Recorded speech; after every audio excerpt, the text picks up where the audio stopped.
Meus irmãos, graça e paz da parte do Senhor sejam multiplicados sobre a vida de todos vocês. Nós vamos, nesse instante, iniciar um culto de louvor, de adoração, de glorificação ao nosso Deus. Nós vamos fechar os nossos olhos, vamos orar ao Senhor, vamos iniciar este período cantando alguns louvores e após os louvores nós vamos entrar no assunto que é uma continuidade da exposição que nós temos feito todas as quartas-feiras em relação à nossa confissão de fé. Estamos no primeiro capítulo, que é das Sagradas Escrituras. Fizemos 3 afirmações bíblicas com embasamento na Palavra de Deus e agora nós vamos para a nossa quarta afirmação, e esta afirmação é uma afirmação extremamente importante. Esta afirmação foi o grande slogan da Reforma Protestante, que é sola Scriptura, ou seja, somente as Escrituras e nada mais.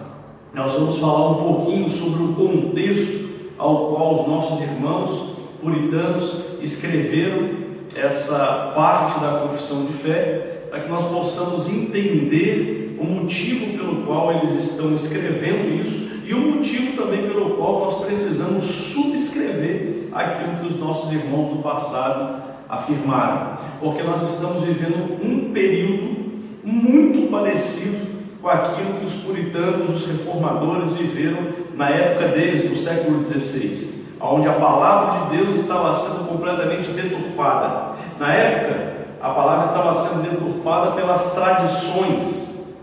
Hoje, a palavra de Deus tem sido deturpada por novas revelações que estão sendo colocadas em um patamar de igualdade com a própria Escritura, como se Deus continuasse revelando a sua vontade escriturística. E não, isso não existe mais, porque a palavra de Deus já está selada, já está fechada, e nós vamos edificar a nossa vida sobre o fundamento que é Cristo e sobre os alicerces que foram postos, que são as doutrinas dos apóstolos. Não tem novas doutrinas, então isso cessou. Assim como no passado os nossos irmãos entenderam isso, não tem mais novas doutrinas. A tradição ela não pode incluir novas doutrinas. Maria foi assunto ao céu, penitência, oração a santo A, B, C, D, não, somente as Escrituras, somente a palavra de Deus.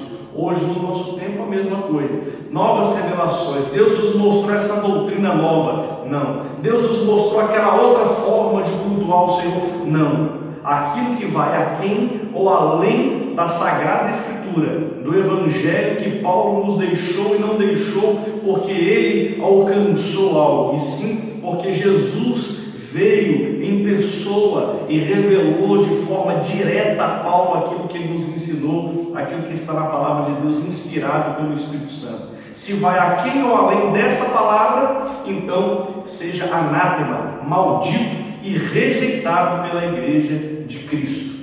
Vamos louvar o Senhor nesse instante, já nos preparando para esse entendimento que foi exposto aqui no início, como nós falamos com os irmãos.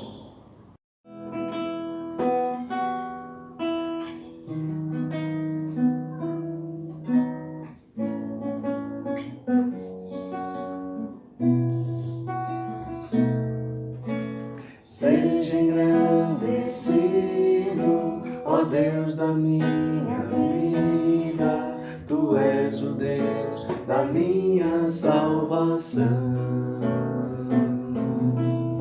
És a minha rocha, a minha segurança, meus lábios sempre te exaltarão.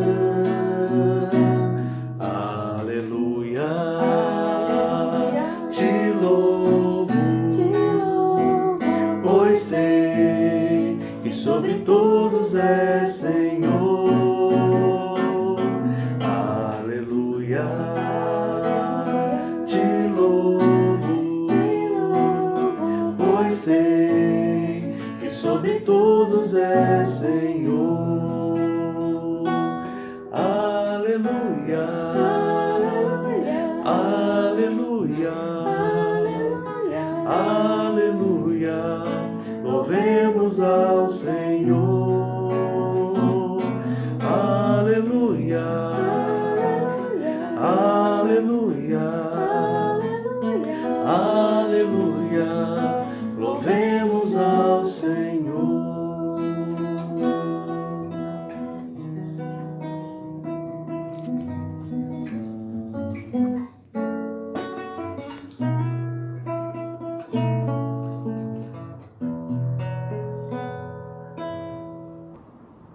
Muito bem, meus irmãos, vamos dar início então à exposição da Palavra de Deus e o estudo das Sagradas Escrituras que nós separamos aqui para a edificação de todos os irmãos, e essa é a nossa oração, que o Espírito Santo agora, nesse instante, possa abraçar e envolver a tua vida de tal forma que a sua mente possa estar sendo aberta para compreender as verdades da Escritura e o seu coração possa arder e queimar para colocar em prática estas verdades tão gloriosas que nós vamos expor aqui para os irmãos. Muito bem, nós, no primeiro capítulo da Confissão de Fé Batista de 1689 de Londres, nós fizemos 3 afirmações. Eu vou apenas ler as afirmações para rememorar os irmãos. Não vou entrar nos detalhes e nem na base bíblica, porque isso já foi exposto.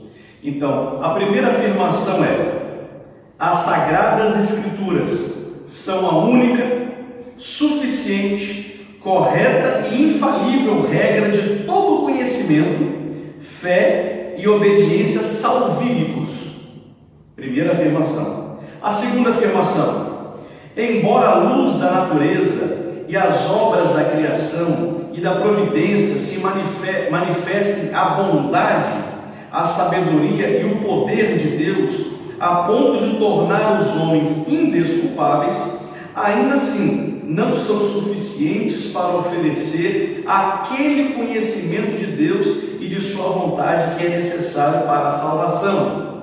Ou seja, a palavra de Deus é que traz isso. Esse é o segundo ponto. Terceiro ponto que nós já afirmamos aqui e já trouxemos o estudo e embasamento bíblico, que foi a quarta-feira anterior. Terceiro ponto: portanto, aprove ao Senhor em diversas ocasiões e de muitas maneiras revelar-se e declarar a sua vontade para a sua igreja. Nós já falamos sobre isso, a forma revelacional de Deus, como Deus se revelava e como Deus se revela. Aí a pessoa fala assim: não, mas Deus não é o único, não é o mesmo Deus de ontem, é o mesmo Deus de hoje. Sim, mas Deus se revela de formas distintas. Como por exemplo, só para a gente não entrar agora no assunto sem contexto daquilo que nós vamos abordar. Antigamente Deus pousava sobre um profeta, e aquele profeta era o mediador entre Deus e os homens, correto? Hoje Deus faz dessa mesma forma. Deus levanta um profeta no meio da igreja, e esse um profeta é aquele que recebe a revelação e passa para o povo a vontade de Deus. Não é mais assim. Por que não é mais assim? Porque no passado, o tempo veterotestamentário era uma sombra daquilo que haveria de ser revelado em Cristo. Então, os mediadores, os medianeiros do passado, eles eram uma tipologia, uma simbologia de Cristo. Então, antigamente, o Espírito Santo pousava sobre um homem, e esse um homem, ele passava a vontade de Deus ao povo e a vontade do povo a Deus. Agora não mais, é necessário que seja levantado um profeta. Por quê? Nós já embasamos essa afirmação bíblica na aula anterior, porque Jesus Cristo foi levantado como verdadeiro e pleno mediador entre Deus e o homem, de tal forma que a sua plenitude e a sua perfeição fez com que o véu do templo se rasgasse de alto a baixo. Então agora só há um mediador entre Deus e o homem, Jesus Cristo, o Senhor. Então Então hoje eu e você, nós não precisamos de um homem para mediar a vontade de Deus ou o conhecimento que Deus quer transmitir ao nosso coração. Hoje nós temos Jesus Cristo, e essa é a doutrina do sacerdócio universal do crente. Você pode adentrar a presença de Deus Pai, porque o sangue de Cristo foi derramado lá no Calvário, e aquele sangue, o poder daquele sangue, fez com que um povo fosse comprado por ele, por alto preço, e esse povo vai exercer o sacerdócio. Esse povo é uma nação sacerdotal, é um povo que agora pode com ousadia entrar na presença do Pai, não pelos seus méritos, mas pelos méritos de Cristo. E esse povo agora só tem um mediador, que foi Cristo. Cristo é o mediador. Agora esse povo adentra na presença do Pai e ora ao Pai, e conhece as verdades e a vontade do Pai através da palavra que Ele deixou para nós, inspirada, essa palavra gloriosa, essa palavra viva, essa palavra poderosa, que muda o nosso conhecimento e transforma as nossas ações. Muito bem, agora nós vamos entrar no quarto ponto, que é a nossa afirmação e a nossa aula aqui nesta noite.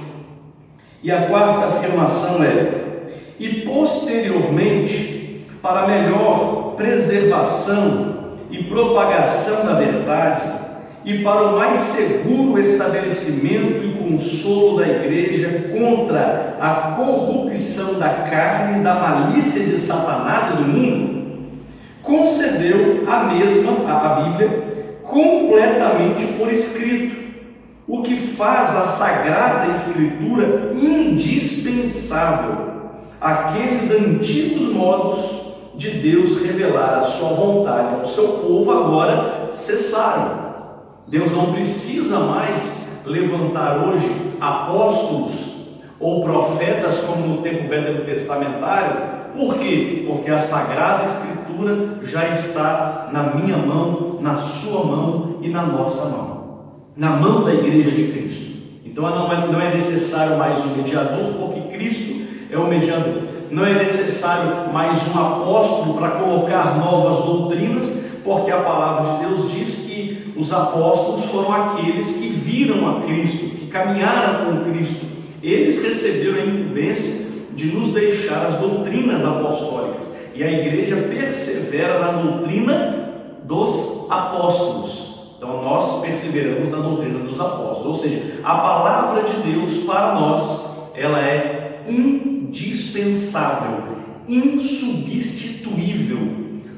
Somente as Escrituras e nada mais. Nós vamos entrar aqui em alguns textos bíblicos que vão dar embasamento a essa afirmação que nós acabamos de fazer. Mas antes eu gostaria de contextualizar os irmãos em relação ao momento que os puritanos, que os reformadores estavam passando, porque eles foram inspirados pelo Espírito ou foram conduzidos pelo Espírito Santo a compreenderem a palavra de Deus desta forma e nos deixar aqui este legado glorioso que é a confissão de fé. Esses irmãos estavam vivendo um período de grande perseguição. Eles estavam sendo perseguidos, eles estavam sendo excomungados, retirados, excluídos da fé cristã. E o contexto que aqueles irmãos estavam inseridos era um contexto de grande perseguição, era um contexto de isolamento, era uma doutrina do medo, era um sistema que enchia o coração das pessoas de pavor, porque se você não aceitasse aquilo que a Igreja Católica Romana ela colocava como uma verdade absoluta, você era excomungado, você era perseguido, você era morto em praça pública, diante de todas as pessoas, como se fosse um exemplo para todos que estavam ao redor. Aqueles que não obedecem às ordens da igreja, esses vão ser mortos, esses não vão ter direito de entrar no reino dos céus, como se a igreja, aquelas pessoas fossem os detentores da chave da salvação. E isso não é uma verdade.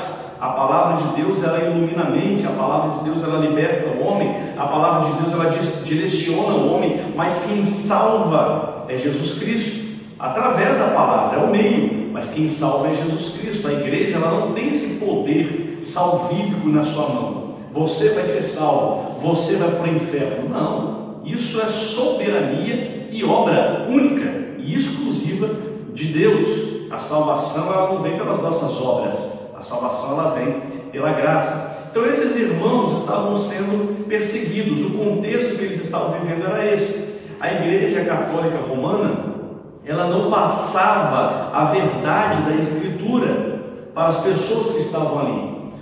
Os cultos, as missas eram feitas em latim.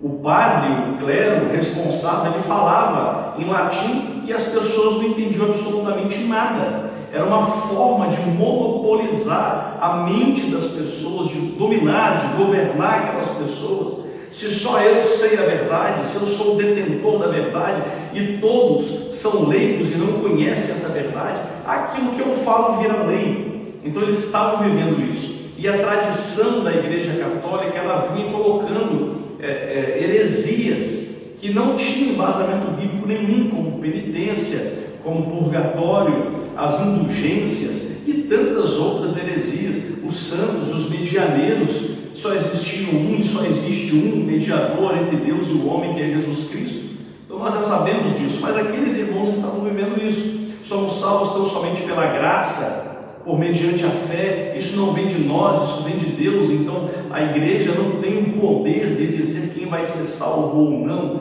Então esses irmãos, eles retornaram para a Escritura. Vamos ler a palavra de Deus, vamos nos debruçar sobre as Escrituras, vamos comer a palavra do Senhor, vamos meditar sobre a palavra do Senhor, vamos orar e ler esse livro com temor e com tremor no nosso coração. Vamos nos dedicar profundamente, porque essa é a palavra que sai da boca de Deus diretamente ao homem.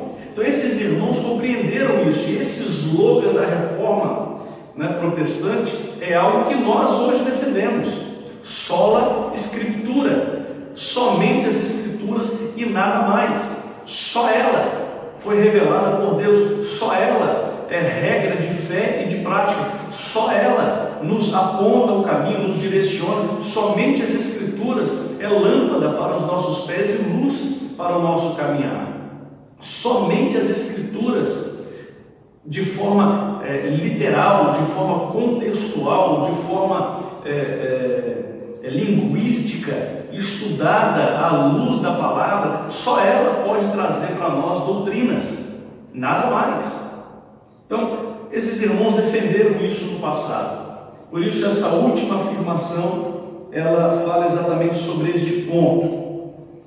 Aqueles antigos modos de Deus revelar a sua vontade ao seu povo agora cessaram. Vamos abrir a palavra do Senhor em Provérbios, capítulo 22, versos 19 a 21. E nós vamos ver um texto bíblico que dá embasamento a essa afirmação que nós estamos expondo para todos. Provérbios, capítulo 22, verso 19 a 21. Nos diz assim: quero que a sua confiança esteja no Senhor, por isso, hoje dou esta instrução a você mesmo. Por acaso não lhe escrevi 30 provérbios de conselhos ou conhecimentos? Fiz isso para que você tenha certeza das palavras da verdade, a fim de que possa responder claramente aos que lhe fizerem perguntas. Ou seja, aquilo que o sábio escreve, aquilo que foi inspirado pelo Espírito Santo, ele traz para quê? Para nos dar segurança. Aquilo que está na palavra, a própria Escritura, o conjunto dos livros, eles trazem para nós segurança. Essa instrução é para nós. Por isso foi escrito, para conselhos e para conhecimento.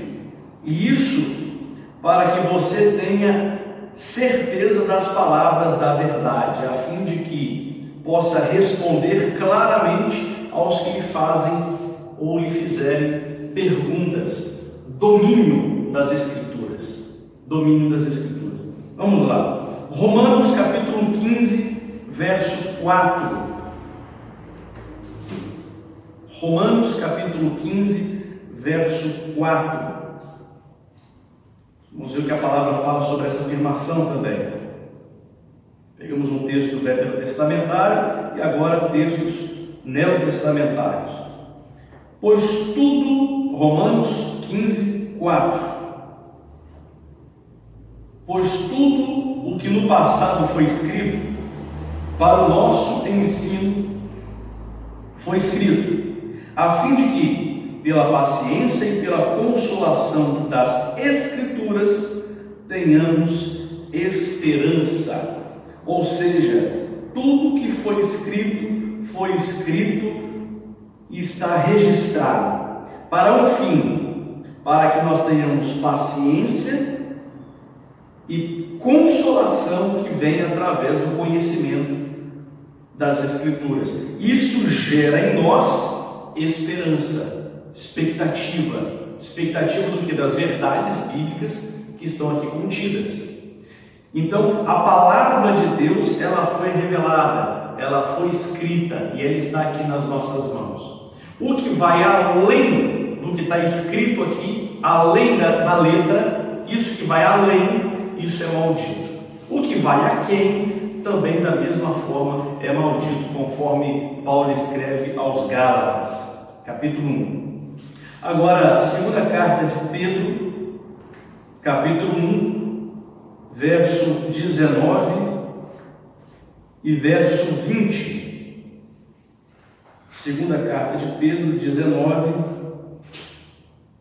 Segunda carta de Pedro, capítulo 1, verso 19 e 20. Assim, temos ainda mais segura a palavra profética que vocês fazem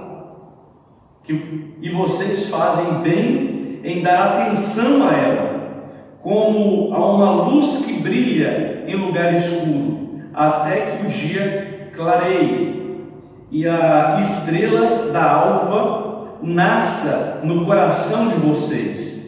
Primeiramente, porém, saibam que nenhuma profecia das Escrituras provém de interpretação pessoal. Então, olha só que revelação gloriosa que Pedro faz. Primeiro, ele diz o seguinte: assim temos ainda mais segura a palavra profética.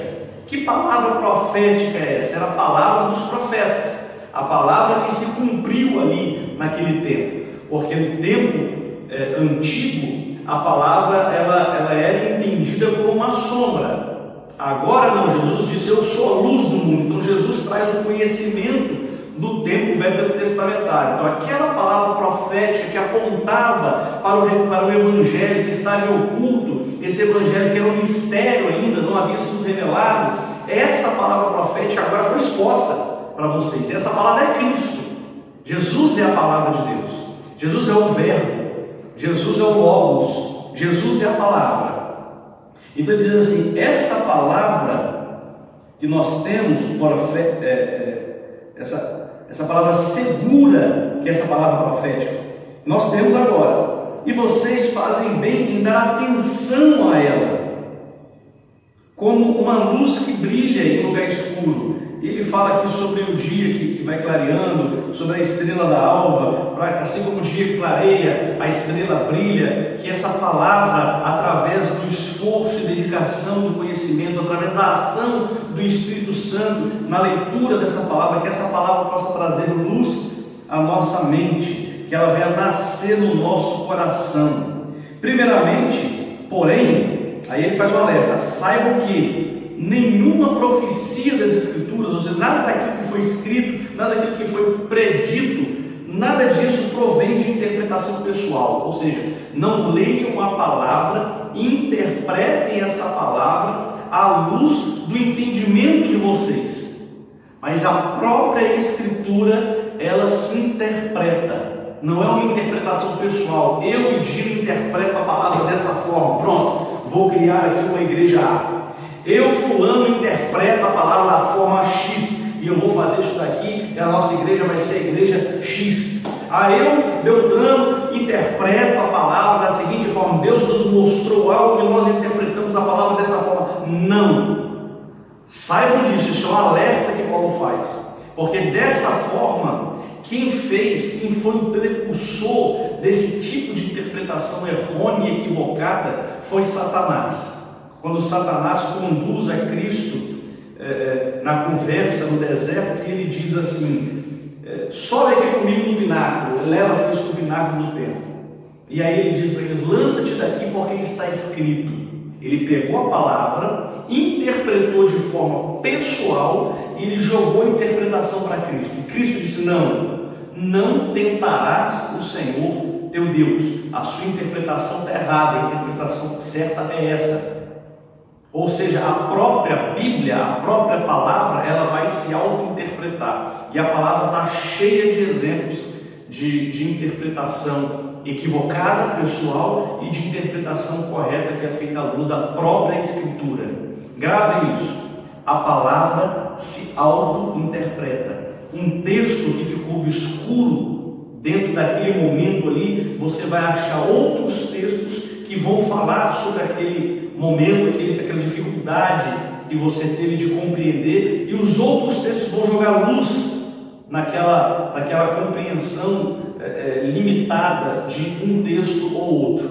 Então a palavra, uma teologia ampla e completa, traz esclarecimento aos textos difíceis de serem entendidos. A própria palavra se auto-interpreta. Então esse é o ponto que nós queremos deixar aqui para os irmãos, para que os irmãos possam aprender um pouco mais da palavra do Senhor. Meditem nisso, estudem isso, abram os textos, leiam, vejam se tudo que nós estamos falando realmente está de acordo com as Sagradas Escrituras. Como nós sempre falamos, sejam bereanos, estudem a palavra de Deus, se dediquem em cima das Escrituras, busquem conhecer, compreender a vontade gloriosa e bendita do Senhor.